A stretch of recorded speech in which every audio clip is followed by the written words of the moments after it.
La rencontre que vous allez écouter dans un instant avait lieu mardi 16 novembre 2021 à la librairie Ombre Blanche.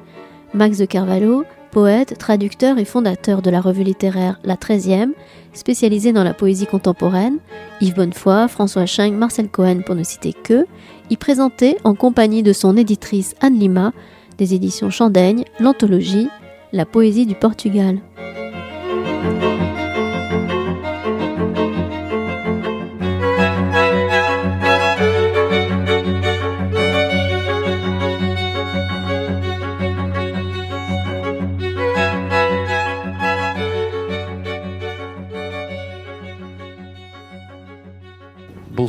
Bonsoir et bienvenue. Bienvenue pour cette soirée de poésie portugaise avec Max de Carvalho, l'artisan de ce qu'il y a entre les lignes, et Anna Lima, qui est l'éditrice des éditions Chandaigne, qui a mis en œuvre et rendu possible ce magnifique livre de poésie qui était quelque chose qui manquait vraiment dans le paysage éditorial français. J'avais regardé, je m'étais un petit peu scandalisé. Il y avait une anthologie bilingue en Pléiade pour la poésie italienne, la poésie espagnole, la poésie anglaise, la poésie allemande. Pas de poésie portugaise. C'est vrai, alors on va peut-être un petit peu en parler, que la poésie portugaise souffre, entre guillemets, du poids de Pessoa d'un côté, de Camões de l'autre, et qui vient éclipser le reste d'une production et d'une histoire littéraire que moi j'ai découverte au travers de cette anthologie et qui est vraiment passionnante et qui est, on découvre vraiment une poésie d'une force et d'une puissance dans ses thèmes, dans la constance qu'elle a. Et puis qui s'épanouit comme ça au fil des ans, mais ça va être le cœur de la discussion. Donc à tous les deux, merci beaucoup pour ce travail extrêmement important. Alors, première question, qui vous a pris combien de temps en définitive? Comment est né ce projet-là peut-être c'était le même constat du manque d'une anthologie Je peux parler directement. Mais je vous en prie. Non, je me demandais s'il fallait appuyer sur un bouton, quelque chose comme ça. Il y a eu un précédent.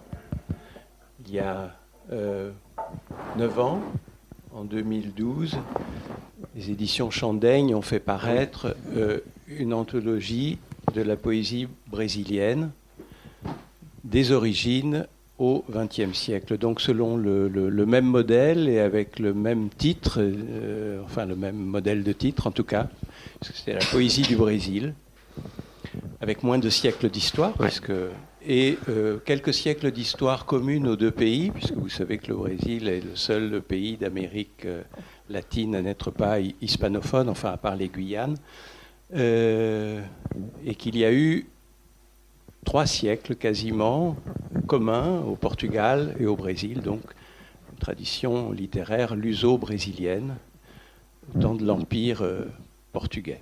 Donc il y avait ce précédent qu'il a fallu quelques années pour digérer, en tout cas, puisque c'était un travail aussi de longue haleine, légèrement moins important que celui-ci, du fait même que le Brésil est un pays plus jeune. Mais tout de même, je me suis dit que j'allais remonter aux sources et que j'avais commencé par la fin, en quelque sorte. Et j'en ai parlé un jour à Anne, parce que souvent, avec Anne, nous cherchons des projets à faire des bêtises de ce genre ensemble. Et elle m'a pris au mot, et ça a été un travail d'environ 4-5 années. Voilà. Anne ? Alors, ce que je pourrais ajouter, donc, c'est que pour la poésie du Brésil, ça a été aussi 4-5 années, qui est paru en 2012. Et en fait, quand il y a un travail et une collaboration qui est faite entre un éditeur et un traducteur, anthologiste, poète lui-même, en fait, il faut toujours trouver il faut après absolument trouver une excuse pour continuer, parce que c'est après 5 ans de travail, le livre est là, le lecteur est content parce qu'il va pouvoir le lire. Nous sommes contents, mais il y a une sorte de vide qui se fait même pour un éditeur, et je pense aussi pour un auteur et traducteur. Donc il faut trouver finalement une raison de continuer et de continuer ce travail. Et comme ça, on a pu continuer en faisant d'abord d'autres petits livres entre-temps, pour presque comme une respiration. Et après, on a enclenché sur cette folie qui est une folie douce pour une structure petite comme la nôtre et pour un seul anthologiste et traducteur. Enfin, même si certains poèmes sont, disons, à peu près 10% des poèmes sont traduits par d'autres amis et grands traducteurs, c'est quand même tout porté par Max de Carvalho. Oui, c'est ça. Hein. Il est fait mention, quand il y avait des éditions, quand il y avait des textes existants, vous avez réutilisé les traductions qui étaient là, mais les éditeurs français n'ont pas été très très prolixes dans les parutions de poésie portugaise, parce qu'il y a quand même donc beaucoup de choses qui sont... Le paradoxe, justement, on pourrait précisément penser cela, mais le paradoxe pour le Portugal, c'est que il n'y a pas eu de panorama, et il n'y avait jamais eu de panorama bilingue. Et la dernière anthologie portugaise remonte à 1971. Elle est parue chez Gallimard et elle comporte, si mon souvenir est exact, elle est aussi supposée embrasser les 8 siècles de poésie portugaise, mais il n'y a que 34 ou 35 poètes. Non pas parce que l'anthologiste n'était pas bonne ou n'a pas elle-même poète et elle figure dans cette anthologie, mais elle n'a pas eu les moyens à l'époque. Elle était soutenue par Henri Michaud, par un ou deux auteurs comme ça de la maison ou qui avaient des liens avec la maison, mais elle nous a dit que Gaston Gallimard, qui était encore donc en activité, voyait ce projet d'un très mauvais œil, et donc elle n'a pas pu faire grand-chose.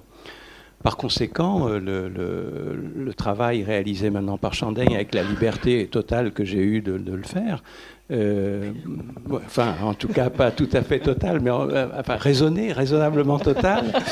Il y a eu, bien sûr, il y a quelques centaines de pages qui ont été retranchées. Qui sont dans les tiroirs. Voilà. Mais voilà. Mais le paradoxe, donc, c'est que beaucoup de poètes portugais contemporains, il y a eu une sorte de siècle d'or, on peut parler de siècle d'or de la poésie contemporaine portugaise à partir de Pessoa et tout ce qui a suivi. Beaucoup d'éditeurs, Chandaigne, Les Scampettes, La Différence, etc., ont publié ces poètes du XXe siècle en volumes, ou quelques volumes, quelques recueils. En revanche, il n'y avait aucune vision d'ensemble, aucun panorama. Et en effet, comme vous le disiez tout à l'heure, l'Espagne et l'Italie ont leur anthologie en Pléiade, et il en existe ailleurs des anthologies. Je crois qu'elles sont bilingues d'ailleurs, je ne suis plus sûr, je ne me souviens pas, mais peu importe. Le Portugal, curieusement, manquait. En revanche, là encore, il y a une Pléiade portugaise qui est Pessoa. C'est Patrick Quillier qui l'a réalisé. Voilà. Donc, Pessoa étant l'arbre qui cache la forêt et le poète portugais de service qui se dédouane de s'intéresser au reste. La chose est réparée. Donc, on frôle les 300 poètes dans cette anthologie. Très foisonnante, parce qu'il n'y a pas à chaque fois qu'un seul poème. Pour certains, oui, mais sinon, on peut aller facilement jusqu'à 10 poèmes par auteur. Enfin, voilà, c'est un vrai aperçu aussi. Et il y avait un écueil dans lequel cette édition ne tombe pas. C'était de faire quelque chose peut-être d'un peu trop... universitaire ou vous avez résolument fait le choix de mettre les notices des auteurs à la fin. Il y a peu de notes pour laisser justement le plaisir de la lecture et dans la continuité, parce que on est vraiment sur une édition aussi chronologique. Alors le choix, c'est la date de naissance du poète ou de la poétesse qui définit sa place dans où c'est. C'est plus flottant que ça. Oui. Il faut tenir compte de la date de naissance, de la date de mort, si la plupart sont morts, et aussi la période d'activité. Et vous avez des poètes qui naissent évidemment à peu près, voire la même année ou à la même période, et qui ont 50 ans d'écart pour le moment où ils disparaissent. Donc il y a des flottements. La chronologie n'est pas très stricte. Et puis j'ai procédé à parce que je trouve que c'est ça qui est intéressant quand on réalise une anthologie, en tout cas c'est ça qui m'intéresse moi, c'est d'essayer de composer un livre qui ait une certaine flexibilité, une liberté et aussi un but. C'est-à-dire que je n'aimerais pas juxtaposer par ordre alphabétique ou par ordre de naissance des auteurs pour réaliser ce qu'on appelle un ouvrage collectif. Non, je voudrais que ce soit un livre. C'est comme je voudrais qu'un poème traduit devienne un poème français. Enfin, qu'il ait sa vitalité propre. Je sais bien que c'est un pari hardi et difficile et qu'on n'arrive pas toujours à tenir, mais en tout cas, le but que je me suis fixé est celui-là. Donc je voulais à la fois des poèmes qui soient des poèmes en français et un livre qui ne soit pas un amas hirsute de textes épars ou voilà. Et là aussi, volontairement, donc on est, le livre est rangé par grande période de la partie médiévale jusqu'à la modernité qui commence donc avec Mario de Sacarnero et Pessoa et qui là on est à peu près un peu avant la moitié du livre. Donc on a vraiment aussi la place donnée à la partie contemporaine qui est prédominante. Et ça me rappelle, alors on va peut-être avancer un petit peu dans le contenu, ce qui n'existe pas dans l'histoire de la poésie française, et qui est très important, qui est paru en 1515...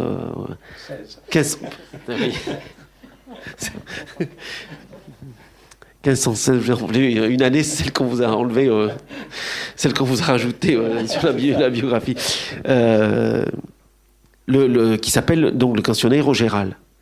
Alors on va peut-être partir, parce que la poésie des troubadours, elle est à peu près équivalente à celle, je veux dire, la naissance de la poésie au Portugal est à peu près pareille qu'en France, et la poésie des troubadours est sensiblement la même, celle de l'amour courtois est la même, est la même que dans le reste de l'Europe. Mais le Cancioneiro Geral, c'est quelque chose d'assez intéressant, d'assez aussi fort, je crois, dans l'histoire de la littérature portugaise dans son ensemble. Oui. Tout à l'heure, je parlais d'un âge d'or pour le XXe siècle, mais en réalité, on peut parler de plusieurs âges d'or de la poésie au Portugal, pour curieux que ça paraisse. Et le premier commence au début, c'est-à-dire que alors même que le portugais n'est pas encore une langue fixée, il y a, sous l'influence du galicien, donc du nord du Portugal, de l'actuelle Espagne, le berceau de la poésie ibérique qui se forme, parce que cette langue, le galaïco-portugais, qui est la matrice du portugais, sera utilisée comme langue de la poésie lyrique pour l'ensemble de la péninsule. Le castillan étant plutôt réservé pour les chansons de gestes, les poèmes héroïques, etc. Donc la douceur du galaïco-portugais ou du galégo-portugais, selon la terminologie adoptée, était reconnue pour son efficacité lyrique, semble-t-il, en tout cas adoptée par les cours diverses de l'actuelle Castille, Léon, etc.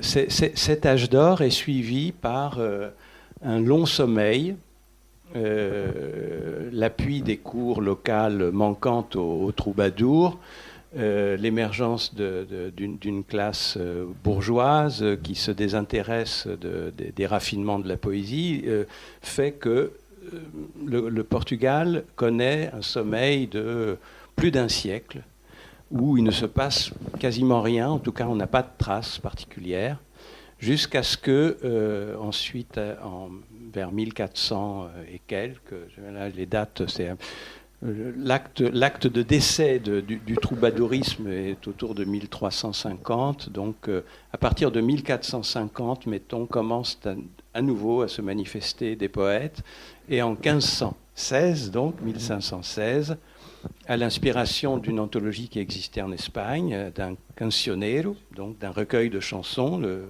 Cancioneiro de Baena, au Portugal apparaît celui de Garcia de Rezende, donc 1516. Et c'est ces poètes médiévaux portugais qui sont à l'origine d'une lente renaissance de cet art particulier et qui est le fleuron de l'expression littéraire portugaise, j'en reste convaincu. Alors, on a fait le choix aussi on ne pourra pas en lire beaucoup, parce que, évidemment, il y en aurait beaucoup qu'on pourrait lire. On va en lire quelques-unes des poésies. Anne en lira certaines en portugais. Moi, j'en lirai certaines d'autres en français. Et j'avais envie de montrer la modernité. Donc, on est en 1516, la modernité de certaines voix et des choses qui apparaissent déjà comme quelque chose de fixe, et qui rejoint ce que vous disiez sur le lyrisme. Hein. On a cette poésie de l'intériorisation j'aurai une question plus tard sur la saudade, mais pas maintenant, un petit peu plus tard. C'est un poème de Bernardine Ribeiro, entre moi-même et moi, que vous allez voir est vraiment étonnant je trouve, de modernité. Si je le retrouve. Non, mais c'est ça, le papier est trop fin. Entre moi-même et moi, j'ignore quoi s'est dressé, je me suis ennemi. J'ai vécu dans l'erreur, en moi-même égaré, mais un plus grand danger révèle de plus grands maux. Ce mécompter coûte cher, et quand même n'en suis-je mort, je paie cher ce mécompte. Étrangère à moi-même, accablé de soucis, je sens ce mal diffus, hérité d'un grand mal. Douleur, crainte nouvelle se sont saisies de moi, me tiennent en triste état. Et on sent qu'il y a quelque chose quand même de cette époque-là, mais dans les thèmes abordés, moi je trouve que j'ai vécu dans je me suis ennemi, c'est une traduction qui est merveilleusement trouvée. Mais c'est déjà du Pessoa presque. Oui. On n'a pas beaucoup de difficultés à introduire des éléments parfaitement modernes, comme vous dites, dans des poésies anciennes. C'est comme si les Portugais avaient d'emblée trouvé les grands secrets qui vont hanter cette poésie au cours des siècles et qui reviendront. Le baroque ne fait que ressusciter par ses oxymores toutes ces réflexions de l'intériorité, de la perte en soi-même, du dédale intérieur, des labyrinthes. Je rappelle que Borges, tout argentin qu'il fut, revendiquait ses origines portugaises, Borges étant un nom portugais. Et donc le thème du labyrinthe chez lui, à mon sens, a son origine au Portugal. Donc oui, ce que vous disiez là de Bernardinho Ribeiro, qui est du XVIe siècle, si je ne m'abuse, c'est d'une modernité qui n'offre aucune difficulté pour un traducteur qui voudrait rechercher quelques archaïsmes d'un goût douteux. Parce que vous les avez traduits comment ? Vous avez composé l'anthologie dans l'ordre où vous avez... Non, pas du tout. Non, c'était dans mon propre désordre. D'accord. Et par vagues successives, et ensuite en resserrant chaque fois plus. D'abord, il y a une vue d'ensemble, et puis on prend un détail, et dans ce détail, on s'enfonce et on essaie de ne pas s'enliser. D'accord, donc vous avez pris d'abord les poèmes en portugais ? Oui. Et après, d'accord. Oui, peu à peu, j'ai d'abord... Mais si j'ai bien suivi, Max a traduit presque l'équivalent de 3000 pages, c'est ça ? Enfin, en bilingue, c'est-à-dire 1500. Oui. Que Max a lui-même fait à un moment un choix, mais au moment de publier, enfin de composer le livre, l'équivalent du livre était à peu près de 2200 pages, 2300 pages. Et ce qui était un peu trop, donc il a fallu enlever. Mais déjà, le travail... Et en amont, j'avais enlevé par moi-même ce que j'avais traduit et dont je voyais bien qu'on ne pouvait pas le faire tenir dans un seul volume, enfin maniable et le reste, c'est toi qui m'a ramené à la raison. Oui, parce que ça a toujours été évident que ce serait bilingue. Il n'y a pas eu oui, de... Non, pour la poésie, il faut absolument que ce soit bilingue. Ça n'a, de notre point de vue, enfin aux éditions Chandeng, ça n'a pas de sens de faire de la poésie sans que ce soit bilingue.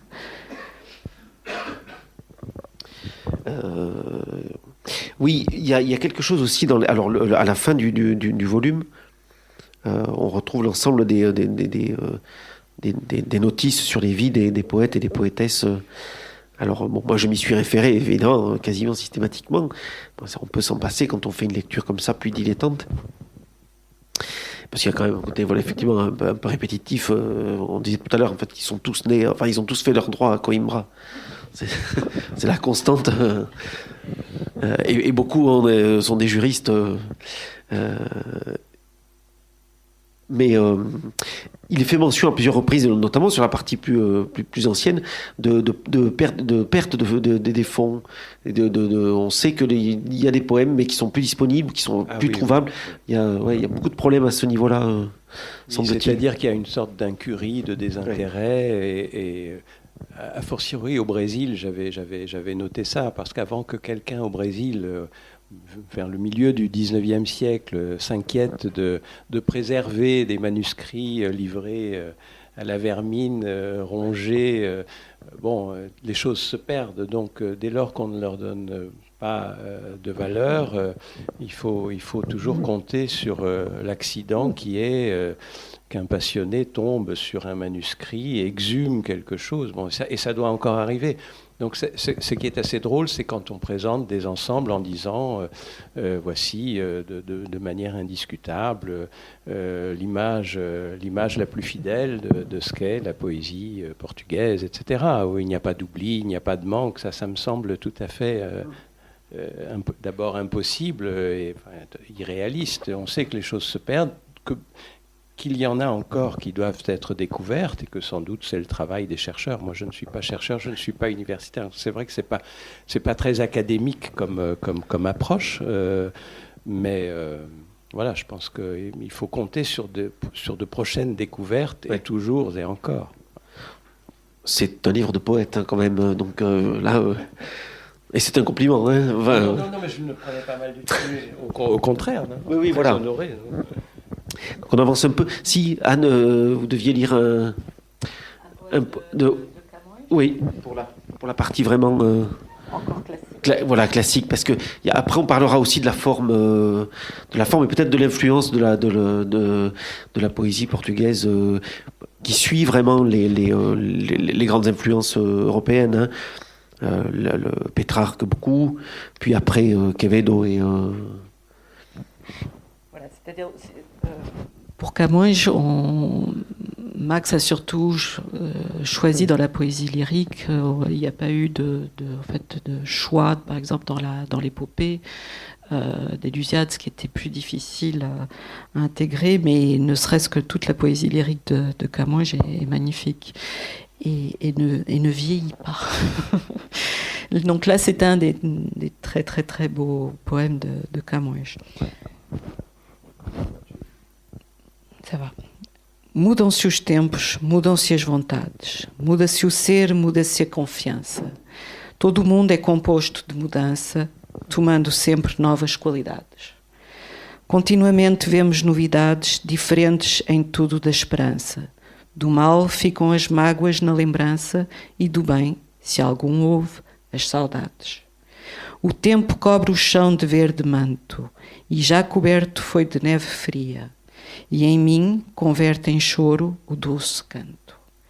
E afora, este mudar-se cada dia, outra mudança faz de maior espanto, que não se muda já como se ia. Le sonnet est comme la forme classique héritée importée de Pétrarque. Oui, c'est par ça de Miranda qui s'était promené en Italie et qui a été évidemment influencé par la Renaissance et qui l'a importé au Portugal, a importé ces formes, sextines, sonnets, etc., comme ailleurs, enfin, ça n'a rien de... Oui. Ce que je voulais dire tout à l'heure tout de même, c'est que bien sûr, les troubadours portugais sont ultérieurs aux Provençaux, c'est-à-dire que c'est déjà, parce qu'on en parlera tout à l'heure, c'est déjà une influence européenne qui arrive au Portugal.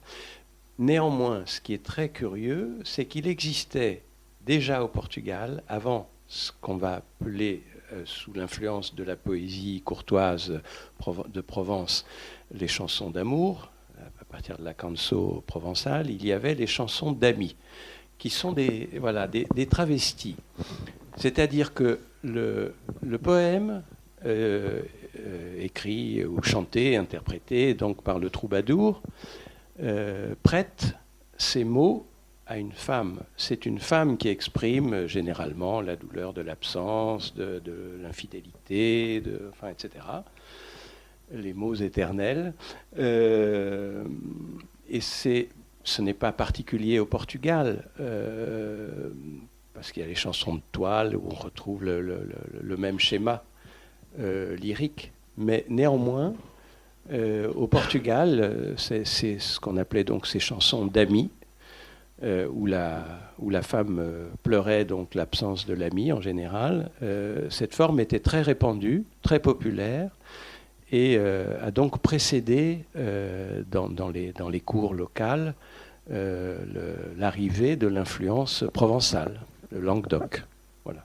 Et je voulais juste... Oui, donc maintenant, on peut parler justement des jeux d'influence, parce que c'est quelque chose qu'on retrouve à part des moments. Alors, vous parlez à plusieurs reprises des éclipses, des moments où il ne se passe rien. Vous dites que la période romantique n'est pas une période... Elle ne me semble pas très riche. Mais par contre, c'est l'âme romantique irrigue la poésie quasiment depuis le début, et on l'a vu déjà et que c'est une présence qui est... Voilà, la poésie portugaise est profondément plongée dans la mélancolie, dans l'âme romantique. Même si le moment romantique est pas un moment flamboyant, mais à l'inverse, il y a des choses qui sont nouvelles. Moi, j'ai pris beaucoup de plaisir à lire cette partie sur l'arcadisme. Alors, j'aimerais bien que vous en parliez un petit peu, parce que c'est... L'arcadisme, oui, je disais à Anne dans le train, on en parlait, justement, j'évoquais la relative pauvreté du romantisme portugais, et en revanche, le néoclassicisme et le pré-romantisme qui suit le néoclassicisme, et ce sont les poètes des académies arcadiennes, alors qu'ils prennent des noms de bergers. Tout ça est un peu... Bon, c'est le XVIIIe siècle, donc ça s'est vu ailleurs, partout en Europe d'ailleurs. Mais ils sont très, très inventifs pour certains. Bon, le plus célèbre, le nom peut évoquer peut-être quelque chose, même à des Français. C'est un nom français d'ailleurs, c'est Bocage. C'est vraiment l'arcadien ou l'arcade le plus célèbre. Il y a la marquise d'Alorna, c'est une femme, ça commence à avoir quelques figures féminines. Et il me semble que justement cette période-là, qui prépare le romantisme et qui peut avoir quelque chose d'assez artificiel en apparence, est plus inventive et hérite, alors qu'elle réagit à la période baroque et au gongorisme qui la précède, hérite précisément des traits les plus brillants du gongorisme par paradoxe, avec, encore une fois, toujours ces oxymores, ces tourments intérieurs, ces retours sur soi. La chose est celle-ci et elle est précisément son contraire, et nous sommes au milieu et nous ne serons jamais nulle part. Enfin, on n'en sort jamais. C'est le labyrinthe intérieur. Et voilà, c'est en quoi cette période-là me semble, moi en tout cas, plus riche que le romantisme qui, pour la peine, à part Almeida Garrett et quelques poèmes ça et là, est très larmoyant, et pour la peine... Je résiste pas, j'en avais noté un dans l'île des délices. Pardon ? Dans l'île des délices. Ah, dans l'île des délices. Alors attendez, là je ne l'ai pas en tête. C'est page 335. 335 ? Ouais. J'ai pas noté le nom du poète. Et c'est un romantique ? Non, on est dans l'Arcadie. Les néoclassiques. Je le trouve merveilleux justement. Oui, si vous. Et en même temps, on voit bien qu'on est dans la préciosité, mais pas dans cet excès de préciosité, la préciosité ridicule Dans l'île des délices abordaient épuisés les grands navigateurs de la Lusitanie, annonçant les plaisirs, les coupes écumées, disposées sur une table magnifiquement mise. Les amours enroulaient des guirlandes de myrte, alors des serpentins, ornements rutilants, tandis que les bacchantes aux gestes convulsés alternaient en dansant les lascifs dithyrambes. Dans les airs, le tonnerre de bronze retentit et Vasco de Gama, victorieux, se présente à la belle déesse qui est née des écumes. Cependant, le héros qui se nourrit d'ardeur, sans toucher seulement au mets revigorant, donne Vénus en pâture à ses yeux dévorants. Il y a vraiment tout dedans. Et alors, il y a aussi cet autre élément qui est une constante de la poésie au Portugal, c'est cette présence de la mer, cette présence... Alors, on va aller même jusqu'à la présence du naufrage, mais c'est vrai qu'on a ça qui est présent depuis le début. L'horizon n'est pas tourné vers les montagnes, mais toujours vers on est quand même sur une poésie qui est Je ne sais pas si je dois laisser la parole à une Portugaise. Ce genre de l'Espagne dans son dos, ça va être très très difficile. Bon, ça c'est toujours un peu compliqué de revenir à quelque chose qui serait seulement... Mais effectivement, le Portugal, par son histoire, est tourné vers l'Atlantique et depuis donc, le XVe siècle a beaucoup navigué et toutes ces expressions, navegar, ou même l'expression navegar é preciso, viver não é preciso. Donc naviguer est nécessaire, vivre n'est pas nécessaire. Donc ça, c'est effectivement, la mer a toujours été un horizon, mais même notre cher Pessoa n'a pas échappé à ça. Mais la mer est présente de façon très diverse, et notamment beaucoup sous forme de naufrage. Mais oui, parce qu'on est quand même, voilà, il faut que la mélancolie soit... Bon, on avance un peu pour pas se... Et ce moment donc décisif où on peut revenir aussi sur cette question des influences où... je vais vous montrer un poème, mais moi il me semble qu'à ce moment-là... autour de Sacarneiro et Pessoa, il y a ce moment qui fait entrer dans le XXe siècle, où la poésie portugaise prend acte de sa plénitude, de son identité totale, et a fini de se détacher de toutes les influences européennes pour avoir sa propre voix. Alors avec autour, j'aimerais bien qu'on en parle un petit peu de la revue Orfeo et c'est... Alors, le 19e siècle a vu éclore au Portugal toutes les écoles qui existaient en France, avec toujours un retard de plusieurs années, un retard plus ou moins long. Donc il y a en effet le romantisme est plutôt anglais-allemand, mais ensuite il y a le réalisme qui, pour la poésie, correspond plus à l'école du Parnasse, qui est d'importation française. Le symbolisme aussi est d'importation française. Suivent les décadents qui, au fond, sont un écho aussi des décadents fin de siècle, ou comme on les a appelés, décadents ou finis séculaires du 19e. Et au début du 20e siècle, ces décadents et finis séculaires, dont au début Pessoa lui-même s'inspire, avec une école imaginaire qu'il appellera le paululisme, donc de Paul, donc comme des paludes, comme des marécages, va déboucher sur quelque chose de tout à fait moderne et radical, et qui ouvre d'ailleurs la modernité pour le domaine ibérique et hispano-ibérique, puisque c'est le premier mouvement révolutionnaire moderne. C'est autour de Pessoa, Almada Negreiros et Mário de Sacarneiro que naît la revue Orphée, qui sera très courte, mais qui aura immédiatement un succès de scandale. Mais là encore, même s'il n'y a pas importation, évidemment, c'est quelque chose de singulier et qui exprime, encore une fois, parce que ces poètes-là, en l'occurrence Sacarneiro et Pessoa, ont l'avantage sur beaucoup d'autres d'être géniaux, tout simplement.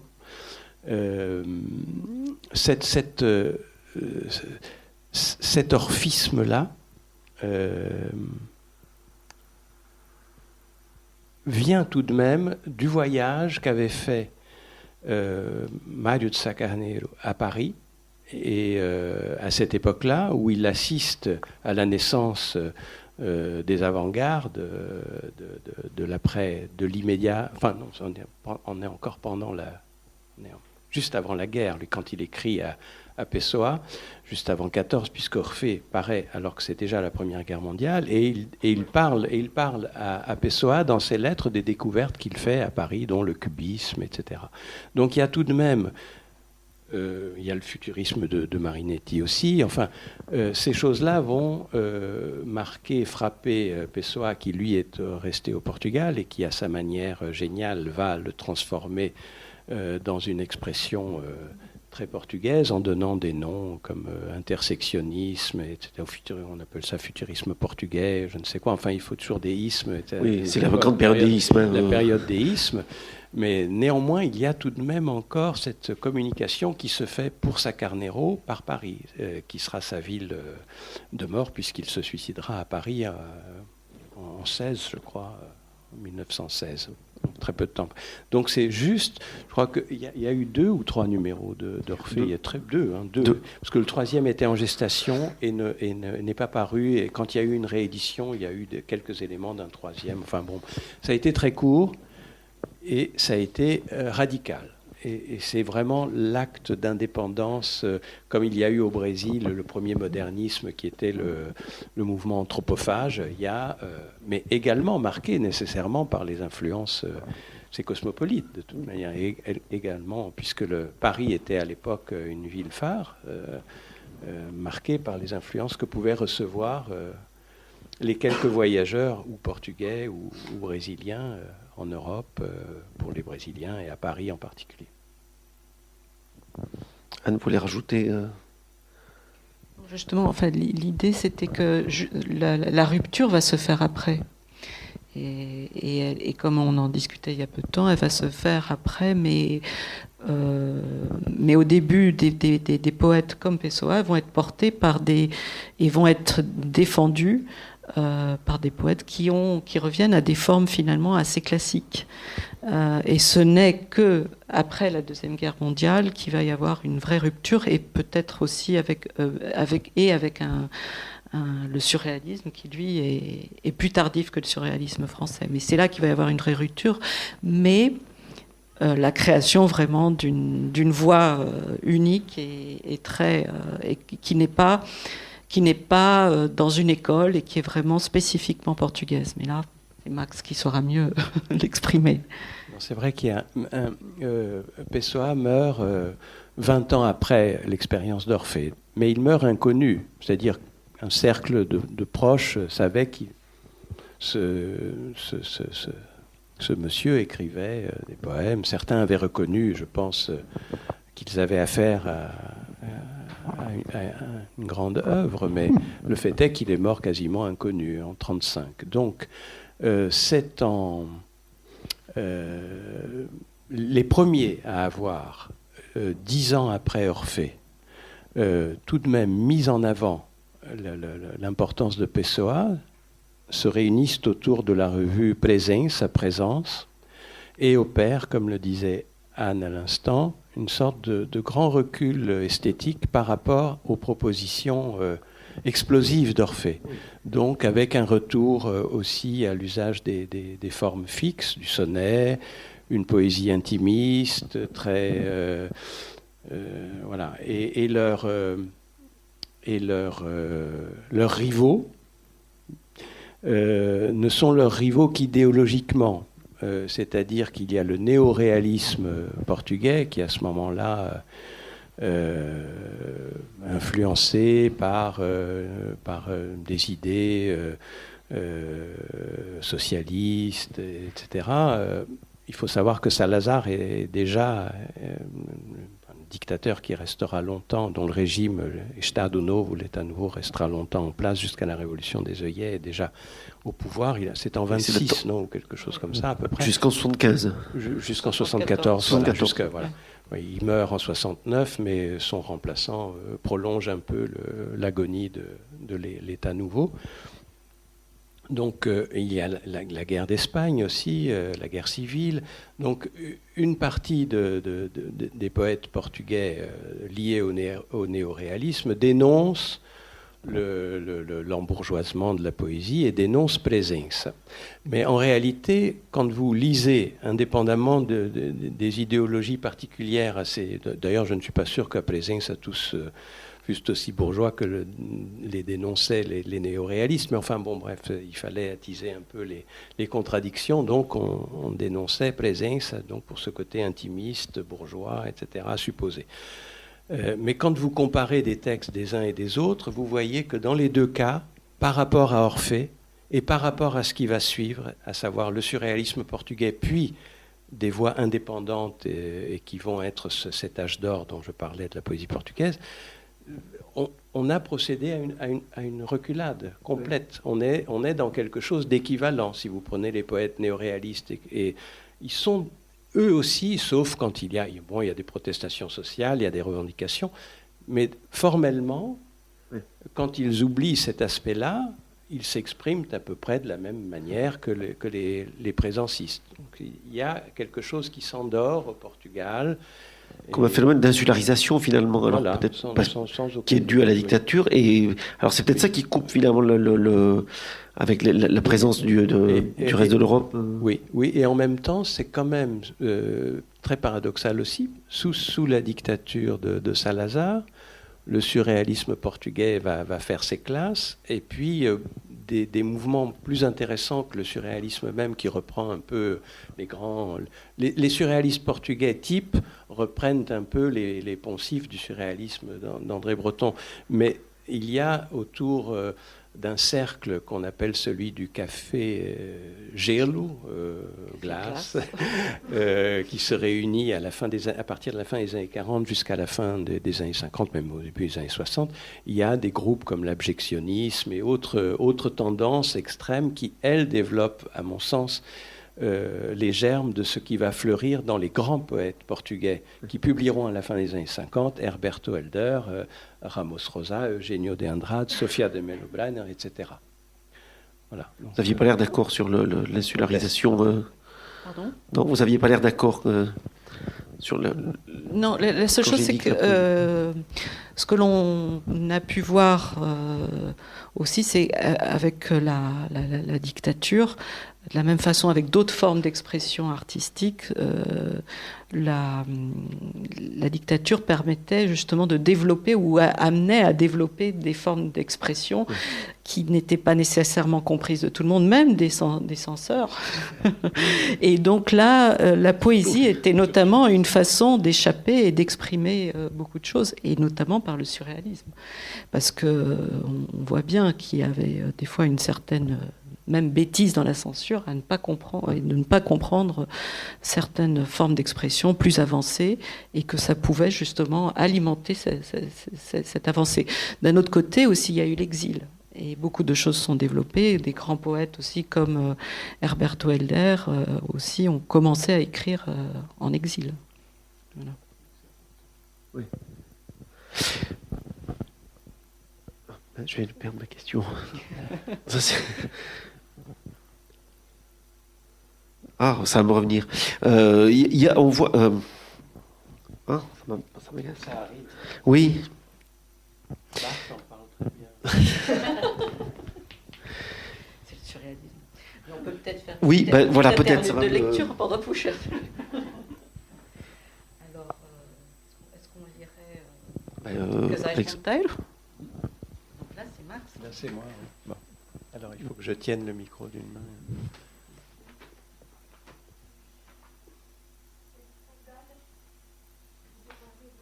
Oui, après. La saudade. Tu veux que je te tienne le... Non, mais c'était juste en réaction à ce qu'elle disait. Non, mais si vous avez retrouvé la question. La censure, l'exil... Bon, alors je fais un intermède, oui. C'est comme... Alors là, c'est un poème de Adolfo Casais Monteiro. Un des préférés de Max. Oui, ce poème me touche beaucoup, évidemment. Mais Adolfo Casais Monteiro, nous parlions maintenant de Presença et nous parlions de Fernando Pessoa. Et c'est un de ceux qui a été lié à Fernando Pessoa, qui en était proche et qui a été un de ses découvreurs, un de ceux qui a dit toute l'importance qu'avait ce poète. Et il s'est exilé longtemps, volontairement, au Brésil, avant que le Brésil ne sombre lui-même dans une dictature militaire. Il est mort en 72, donc. Et il a épousé en seconde noces Raquel Moassir, à qui ce poème est dédié et à qui il n'a pas survécu longtemps. Ta mort en moi est le titre du poème. Ta mort en moi est toujours verte, elle ne mûrit pas, n'a pas de fin. Je lève les yeux de mon livre, soudain tu es morte. Je me réveille, tu es morte. Chaque jour, à chaque instant, ta mort en moi se renouvelle, toujours aussi inconcevable. Ainsi, jusqu'à la nuit finale, tu mourras à chaque instant de cette vie qui n'en est plus qu'un simulacre.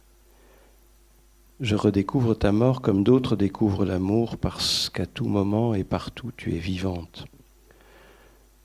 Je revivrai ta mort jusqu'à mon heure dernière, buvant chaque fois à petits traits, comme un poison nouveau, lentement. C'est moins ton manque qui fait mal que les remords. Remords de tout ce qui dans notre vie n'a pas été. Ces petits riens de jadis, de naguère, de jamais. Ces mots pour toujours tu.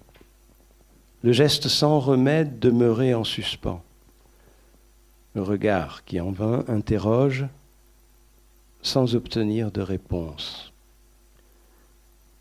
Le seul présent qui soit, c'est que tu es parti.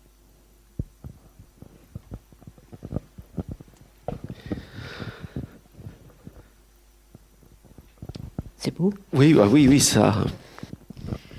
Peut-être, j'ai retrouvé. C'est sur la persistance de la voix poétique, malgré la dictature, malgré les effets sur les censeurs et tout ça. Et c'est peut-être là qu'il faut voir. Parce que vous le dites, je ne sais plus si c'est dans une des petites biographies ou si c'est quand vous présentez la modernité, vous dites que la voix poétique au Portugal est restée très vivace. Et que alors qu'en France, on sait bien que ça s'est quand même en grande partie perdu. C'est pas que la faute des avant-gardes des années 60, mais on essaie comme ça de retrouver des échos de voix poétiques, alors que, effectivement, d'après ce que vous dites, au Portugal, c'est resté très, très fort et très vivace. Alors, moi, je ne saurais pas très bien expliquer pourquoi, mais je pense que c'est quelque chose qui est connu et partagé. Je vais aller vers la bande dessinée. Je ne sais pas si vous connaissez le domaine des dieux d'Astérix. Alors, dans le domaine des dieux, à un moment, il y a une scène où il y a beaucoup d'esclaves qui viennent de tous les pays, qui doivent arracher des arbres. Et alors, ils chantent tous, chacun dans sa langue, les Espagnols aussi. Et puis, à un moment, on voit un petit qui va voir un petit monsieur moustachu, qui va aller voir le centurion. Et il lui dit, moi je peux pas vous chanter une chanson, mais je peux vous dire un poème. Et c'est le petit Lusitanien. Voilà. Donc je pense que, je sais pas, mais il se trouve que Goscinny a transmis cette idée. Donc c'est quelque chose qui est quand même connu. Mais là, j'ai eu une expérience plus récente au Portugal, parce que j'ai apporté cette anthologie à quelques personnes que je connaissais. Et donc, ils ont commencé tout de suite à discuter. Mais très impressionnés par ce travail. Mais j'ai vu tout de suite que ça pouvait être même exprimé par une autre image d'Astérix. Là, je les mettrais tous dans une scène où ils sont en train de se battre dans le village à coups de poisson et d'autres choses, parce que c'était vraiment... Pas au sujet de cette anthologie, mais ils ont commencé à parler, mais t'as vu celle qui a été faite par-ci, par-ça, etc., et qui voulait que ce soit définitif. Donc pour moi, c'était passionnant, parce que c'était vraiment très, très très, très engagés.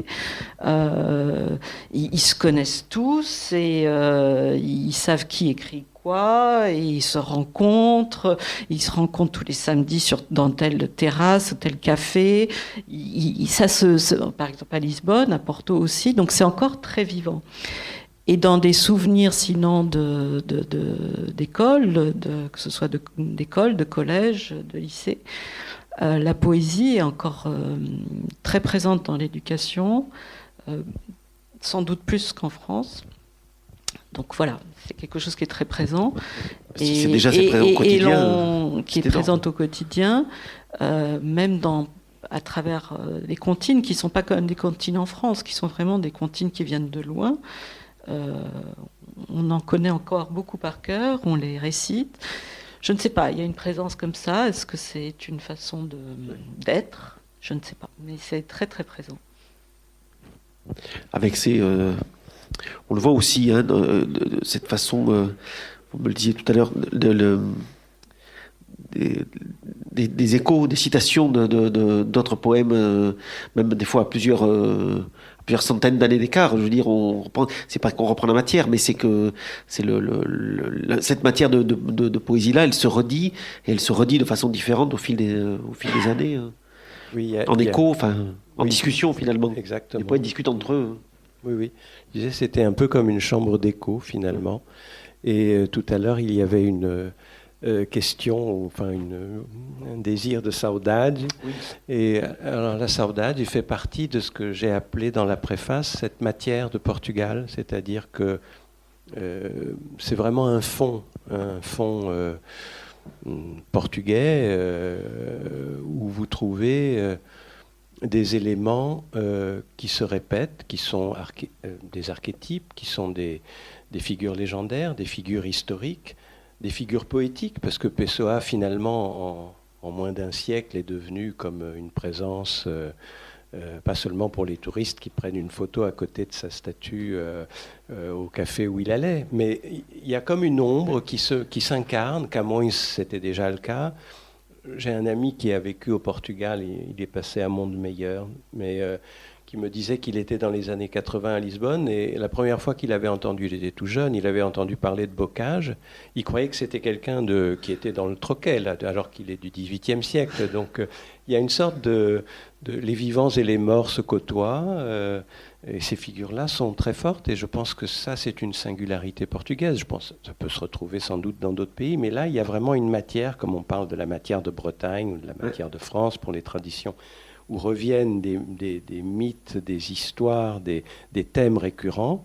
Et celui de la saudade est évidemment très important. C'est cette intraduisible douceur amère d'aimer souffrir et de souffrir, de ne pas aimer assez, etc. Enfin, c'est une mélancolie très profonde. Il y a même eu un mouvement propre au Portugal, qui est peu représenté dans l'anthologie, mais qui, là, pour la peine, ne doit rien à aucune tradition européenne.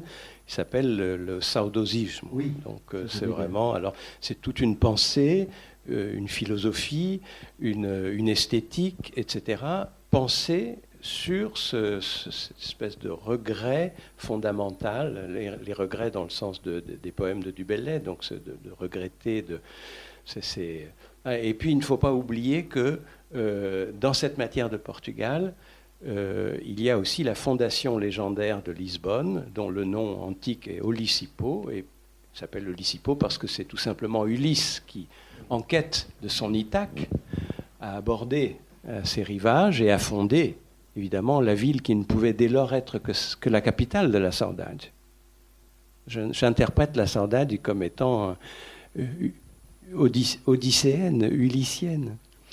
Et puis on peut aussi interpréter la saudade avec un lien avec toute la question messianique qui est très importante aussi au Portugal, qui est toujours même ce regret, ce souhait toujours d'une grandeur perdue, et aussi de la recherche d'un cinquième empire, mais qui est toute une histoire qui traverse le Portugal et qui est encore présente de nos jours. Ouais.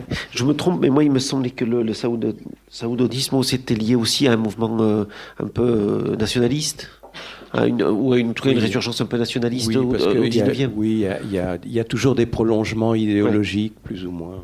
Oui, mais ça peut s'expliquer aussi dans ce désir comme ça de se présenter dans sa différence et dans Bien sûr. Et je pense que tout n'est pas innocent dans cette pensée.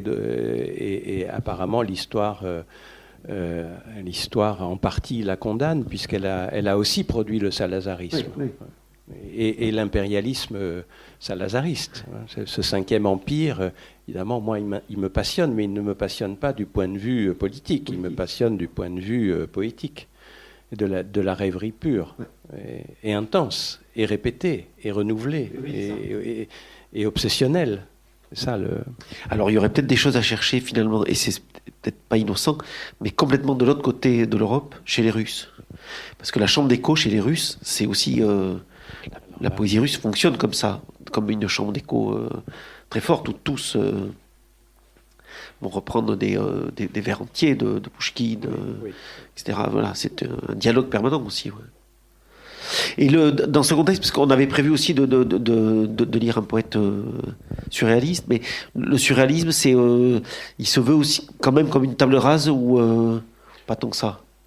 Le surréalisme est d'importation. Ouais. Et donc la figure centrale du surréalisme, l'importateur est totalement oublié, à tel point que j'ai dû le repêcher parce qu'il ne figurait même pas dans les dernières anthologies. Il s'appelait Antonio Pedro. Et il est remarquable. Remarquable parce qu'il se détache des poncifs surréalistes. Voilà. Mais la figure de proue, il faut toujours un pape au surréalisme, et là, c'est Mario Cesarini, qui est d'ailleurs un très bon poète, mais très personnaliste, très fou, et qui n'a jamais eu cette autorité d'André Breton, d'un mouvement organisé. Cesarini, voilà. Mais ce qui est strictement surréaliste dans le modèle, dans le moule français, ne peut pas être très intéressant. C'est le même problème que pour le Parnasse, et le symbolisme, c'est toujours un peu réutilisé, réchauffé. Mais comme je vous le disais tout à l'heure, ce qui me semble vraiment intéressant, c'est que cet impact-là, d'après-guerre, commence à voir germer autour de lui des personnalités très fortes qui s'en détacheront. Helder a commencé dans les cercles surréalistes et dans les cercles abjectionnistes et dans les cercles très libres qui se rencontraient au café Gelo. Donc. Et qui échappait à peu près à la censure, puisque je pense que, en effet, la bêtise des censeurs, qui d'ailleurs s'est reproduite dans beaucoup de lieux à travers le monde, a préservé les poètes, notamment de pas mal d'interdictions, parce que dès lors qu'il n'y avait pas de suspicion d'attaque idéologique, puisqu'ils ne comprenaient rien, ou de pornographie, on les laissait à peu près en paix. Mais ça a permis quand même de se frayer un chemin dans cette chape, sous cette chape du salazarisme. Je ne sais pas si ma collègue portugaise pense que je dis trop de bêtises. Non, c'est parfait. Vous le lisez ? Alors, Alexandre Nil, est-ce qu'il est encore... il est à la limite du... Il procède du surréalisme, mais il n'est pas orthodoxe. Voilà. Alors là, je vais le lire en portugais. Oui. Alors, Poema do Desamor. Desmama-te C'est très difficile. Desmama-te, desanca-te, desbunda-te, não se pode morar nos olhos de gato. Beija, embainha, grunhe, geme, não se pode morar nos olhos de gato. Serve-te, serve, sorve, lambe, trinca, não se pode morar nos olhos de gato. Queixa-te, coxa-te, desnalga-te, desalma-te, não se pode morar nos olhos de gato. Arfa, arqueja, moleja, aleija, não se pode morar nos olhos de gato. Ferra, marca, dispara e nódoa, não se pode morar nos olhos de gato. Faz festa, protesta, desembesta, não se pode morar nos olhos de gato. Arranha, arrepanha, apanha, espanca, não se pode morar nos olhos de gato. Merci. Peut-être... oui. Là, on peut pas... Faut-il le lire en français? Tu veux le lire en français? Oui.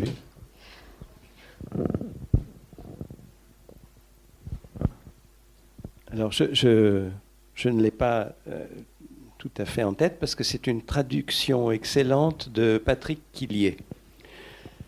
Poème de désamour. Parce que vous imaginez, peut-être, même si vous n'êtes pas lusophone, vous imaginez, d'après ce que vous avez entendu, que c'est assez... ça swing. Alors, il a transposé ce poème de désamour de cette manière. Démamelle-toi, déhanche-toi, dépopotine-toi, on ne peut pas habiter dans les yeux d'un chat. Bécote, engaine, grogne, gémit, on ne peut habiter dans les yeux d'un chat. Serre-toi, serre, hume, lèche, croque, on ne peut habiter dans les yeux d'un chat. Décuirasse-toi, cuisse-toi, défesse-toi, désame-toi, on ne peut habiter dans les yeux d'un chat. Palpite, pantelle, rouagelle, scalpel, on ne peut habiter dans les yeux d'un chat.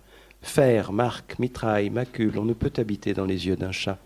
Fais la fête, proteste, dessape la bête, on ne peut habiter dans les yeux d'un chat. Écorche, accroche, arrache, cogne, on ne peut habiter dans les yeux d'un chat. Il y a du corps. Est-ce que vous avez des questions avant que je continue? Non, pas de questions. Si. Merci. Je me demande toujours comment on peut traduire un poème. Ça doit être difficile. Déjà, la traduction d'un texte, Vous c'est faites la bien. poésie. C'est une question que nécessairement je me suis posée souvent moi-même, mais dès lors que je ne sais rien traduire d'autre que des poèmes, je me résous à le faire. J'aime à dire que la traduction d'un poème est vraiment semblable à quelque chose comme une mort vers une résurrection. C'est-à-dire que les éléments qui... Le poème est un objet composite, plus que la prose, puisque il s'agit non seulement de traduire le sens, mais on ne peut pas traduire comme un sourd, et il faut... voilà, la musique. Il y a l'aspect qui n'est pas négligeable non plus, visuel, même dans un poème simple, hein, je ne parle pas de calligramme, mais il faut que ces éléments-là se dissolvent, il faut accepter qu'ils seront perdus parce que c'est la réalité, mais il faut tout faire pour tendre vers une résurrection, c'est-à-dire que ce qui a été dissous doit reparaître. Alors si le poème est réussi dans un corps de gloire, et sinon, ma foi, il est perdu. Peut-être il réapparaît différemment. De toute manière, il sera autre. Mais je est un autre, pour le poème, ça marche très bien. C'est-à-dire qu'il y a identité et altérité. Mais ça, c'est une alchimie, puisque vous devez faire concourir des éléments de domaines divers pour qu'ils réalisent un équilibre dont on puisse dire « j'ai lu un poème » et non pas une traduction d'un poème de telle langue. Il faut que vous ayez un poème à la fin. Et parfois, c'est une gageure. Parce que bon, là, par exemple, ce qu'il a fait, je n'en aurais pas été capable personnellement, parce que chacun a ses orientations, ses facilités, ses prédilections. Mais voilà, typiquement, si vous prenez mot à mot, évidemment, vous ne retrouvez pas le poème. Il est mort, mais il est ressuscité. Oui, il m'a semblé que sur la partie classique, vous essayiez quand même de respecter, de retrouver les rythmes, de retrouver la métrique de certains vers. Oui, mais tout en l'adaptant au français, puisque la tradition de la prosodie française est différente. Donc, il y aurait quelque chose d'artificiel, à mon sens, à vouloir reproduire une prosodie portugaise dans une langue qui ne l'emploie pas de la même manière. Donc, voilà, l'alexandrin n'est pas courant au Portugal, mais il est vrai que j'ai utilisé en tout cas le maître, mais pas forcément la rime, ou alors les rimes intérieures, pour avoir les assonances, ces échos-là. Voilà. Mais c'est en effet... Je dis que c'est impossible et absolument nécessaire, pour moi en tout cas. Chacun ses dingueries. Quelqu'un d'autre non. Il y a une figure qui revient, j'ai trouvé beaucoup au XXe siècle, qu'on retrouve dans les petites notices à la fin, c'est Georges de Sena. Alors je voulais vous poser la question, parce que moi je connaissais cet auteur-là comme auteur de roman. Il y a des choses traduites chez Métellier, mais voilà, j'ai cru comprendre que c'était aussi une figure intellectuelle assez importante, qui couvre tout le siècle. Oui, c'est un grand poète qui a vécu beaucoup au Brésil, qui je crois d'ailleurs est mort brésilien, naturalisé. Oui. Là encore, un de ceux qui s'exilent. C'était une figure difficile, et parfois à juste titre, et d'autres fois un peu injustement, mais en tout cas c'est un grand poète, malcommode, et qui, lorsqu'il est revenu de son long exil brésilien pour passer peu de temps au Portugal, alors qu'on lui offrait quand même des avantages après cette longue absence et la reconnaissance qu'entre-temps son absence lui valait, a tout refusé, et enfin il n'était pas commode. Mais c'est une figure très intéressante, et peut-être, alors la tradition, on l'a dit plusieurs fois, portugaise en particulier, mais on peut l'étendre au monde ibérique, est plus lyrique que la tradition française, par exemple. Donc le lyrisme en France a été, notamment depuis une quarantaine d'années, très souvent battu en brèche, décrit, etc. Donc Georges de Sena tenait compte de cet héritage universel, mais restait tout de même attaché au grand mythe de cette matière de Portugal, le Minotaure, et Camões, qui deviennent des figures mythiques. Oui, c'est ça. Oui, qui fait constitue le terreau aussi, le socle sur lequel on construit. Et c'était un anthologiste de valeur. Ouais. Il a aussi consacré beaucoup de travaux à réaliser des anthologies. Et comme ça, il y a beaucoup de poètes qui sont présents dans l'anthologie, qui ont fait de ce travail d'anthologiste, même des poètes comme Remschroth, Edberto Helder, ils ont servi beaucoup et leurs contemporains et ceux qui les ont précédés. C'est vraiment un travail. Et justement, ce travail d'anthologie, ils l'ont beaucoup fait. Oui, toujours en essayant d'arriver à l'anthologie, ce qu'ils considèrent comme le canon. Le cancionero Gérald. Oui. Mais des fois en ouvrant à l'Afrique, d'autres fois non. Ça, c'est une des questions aussi. Alors, oui, ça c'est. Alors, le parti pris a été aussi d'inclure dans l'anthologie des poètes insulaires, capverdiens, Madère, et surtout les Capverdiens. Oui. Et c'est un choix qui est totalement assumé. Oui, oui. Le Cap-Vert, c'était plus facile parce que les Capverdiens sont au large de l'Afrique. Ils sont avant tout des insulaires d'un archipel, et ils ne se définissent pas eux-mêmes de façon aussi forte que les Angolais ou les Mozambicains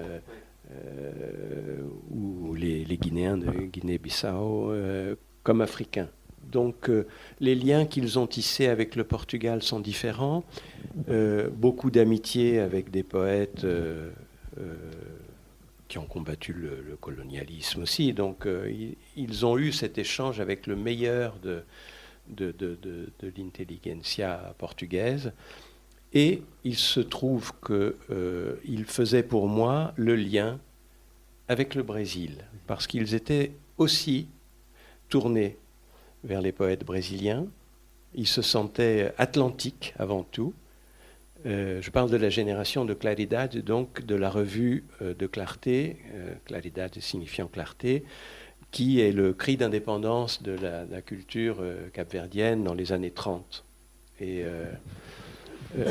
ils ont développé notamment, il y a eu tout un débat poétique national sur un thème inventé par l'un des plus grands poètes brésiliens, qui était Manuel Bandeira, qui, dans un soir de profond cafard, a écrit un poème qui s'appelle « Je pars pour Passargade ». Passargade étant pour lui un souvenir scolaire qu'il avait trouvé dans dans un auteur ancien, et donc c'était cette ville de la Perse antique où il serait l'ami du roi, où il pourrait jouir de tous les bienfaits de la terre, et dans ce soir de profond cafard, il voulait partir pour Pasargade. Et les Capverdiens, ces poètes de clarté, se sont emparés de ce poème et de ce thème pour créer l'évasionnisme, c'est-à-dire qu'ils étaient enfermés, ils se sentaient enfermés au milieu de la mer, sans perspective, et ils voulaient partir pour n'importe où. Et c'était Pasargade, où le roi était leur ami, où ils seraient comblés de tous les bienfaits que leur accorderait le roi imaginaire. Voilà, donc on pourrait me dire, mais comment la poésie du Portugal est le titre de votre volume, et vous avez des poètes capverdiens, mais je le justifie comme ça.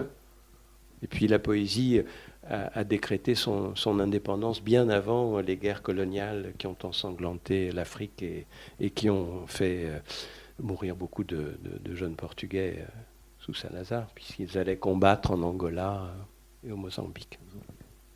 Pour les Açores, la question est différente. Les Açores... ça, c'est partie du continent. Oui, oui. Et ce sont des restes de l'Atlantide. D'accord. Donc là, ça fait partie du domaine aussi de la grande rêverie de la matière de Portugal. Ce sont des restes de l'Atlantide. Je vous l'apprends parce que vous n'avez pas là. Là, c'est l'Atlantide. Les Açores, ce sont des Atlantes. Ce ne sont ni des Africains, ni des... Ce sont des Atlantes. Excellent poète, d'ailleurs. Donc les Atlantes parlent portugais couramment. Et justement, peut-être pour terminer, puisqu'on en est à regarder comment les choses elles se passent, il y avait cette question que je voulais vous poser à tous les deux sur la façon dont la littérature s'organise, enfin le petit monde littéraire s'organise au Portugal. J'ai l'impression que on n'est pas dans un système comme en France, très centralisé sur Paris. Paris rayonne et le reste non, parce qu'on voit que beaucoup et depuis toujours, il y a des foyers. À Lisbonne, bien sûr, à Porto, à Coimbra, on en parlait déjà tout à l'heure. Voilà, j'ai l'impression qu'on est sur quelque chose de beaucoup plus une mosaïque multifocale. Je vous confesse mon ignorance parce que, étant loin du Portugal, je n'en ai eu qu'une approche finalement livresque et je ne sais pas, je ne saurais pas vous dire à quoi a pu ressembler et ressemble aujourd'hui la vie intellectuelle et littéraire portugaise. Ce qui est sûr, c'est que les cafés ont joué un rôle, mais ça, en France, c'était le cas aussi. Je sais par exemple que Herberto Helder, qui était aussi invisible que le fantôme du roi Sébastien, apparaissait tout de même à certaines nuits dans un café de Lisbonne où quelques-uns allaient l'entendre dire ses poèmes. Donc voilà, c'est plutôt une vie secrète comme ça dont j'ai eu vent, mais je ne sais pas. Peut-être que Anne, tu sauras en dire plus. Pour le passé, effectivement, Lisbonne, Porto, Coimbra a été très très important, que ce soit pour les groupes, pour les académies, cafés et autres. Et des fois, on peut aussi associer ça, même certains de ces poètes ont écrit, par exemple, pour le Fado, même à Coimbra, c'était très important. De nos jours, ça continue. Peut-être que Coimbra a moins d'importance, mais peut-être que je connais moins bien ici en France, mais c'est sûr que l'on retrouve encore une pratique très contemporaine, parce qu'actuellement, notre poésie, en fait, l'anthologie s'arrête avec des poètes qui sont nés jusqu'en 1949. Après, on pourrait peut-être expliquer pourquoi, mais c'est un choix. Donc, on n'est pas allé vers la poésie extra-contemporaine, et il y a actuellement une poésie qui se crée, qui est très intéressante au Portugal, très riche, notamment aussi une poésie créée par des femmes.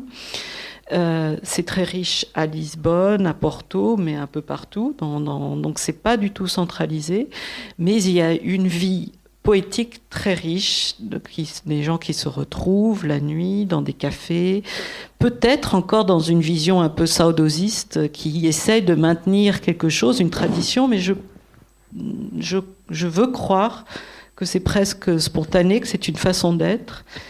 et qui est très riche. Alors des fois, même pour rire, on dit que derrière tout bon portugais, il y a toujours un poète. Alors malheureusement, des fois dans les soirées, il y a un peu trop de poésie, et de la bonne et de la mauvaise. Mais la poésie est vue comme quelque chose de riche, de positif, de quotidien. Et quelqu'un qui, dans une soirée, se lève et va dire un poème, dans n'importe quel type de soirée, est bienvenu et bien vu. C'est pas quelque chose de kitsch. Bon, bien sûr, c'est pas partout, mais c'est vivant, et c'est quelque chose d'assumé et de bien vécu. Et au niveau éditorial, ça suit aussi? Il y a Alors au niveau éditorial, ça suit, c'est-à-dire que la plupart des éditeurs portugais ont une collection de poésie, et il y a beaucoup de petits éditeurs qui se créent, qui font que de la poésie. Alors des fois, ils font un tirage à 200, 300 exemplaires. Par exemple, on a découvert une anthologie de poésie qui est assez étonnante, dont le titre est... Anthologie de la poésie désespérée, ou murmurée à l'oreille du moribond. Voilà, et qui est magnifique. Et là, c'est un petit éditeur que je ne connaissais pas, que j'ai découvert cette année, et qui a fait cette anthologie à 300 exemplaires. En tant qu'éditeur, quand je vois ça, je me dis, mais comment ils font ? Comment ils peuvent faire ça ? Parce que c'est quand même une anthologie de presque 300 pages, bien fait, c'est pas imprimé rapidement en numérique. Mais comment ils vivent ? Mais je crois qu'ils survivent. Mais ça fait partie de leur façon de vivre, d'une façon de vivre. Mais de toute façon, le monde éditorial portugais n'a rien à voir avec la réalité de l'édition en France, qui a quand même une possibilité d'exister grâce à une présence et des libraires, qui est un maillon très, très riche en France. Et ça, au Portugal, par exemple, ça n'existe pas. Mais justement, on va pouvoir peut-être exister par des choses un peu parallèles, dans des cafés, dans des rencontres. Et c'est comme ça que des fois que les livres vont se vendre, parce que les librairies indépendantes n'existent pratiquement pas. Oui. Une intervention ? On pourrait continuer, parce que moi j'en ai encore plein, parce que l'anthologie, elle regorge de très belles découvertes. Voilà. Anne, merci beaucoup. Max, merci infiniment d'être venu. Merci à vous d'être là.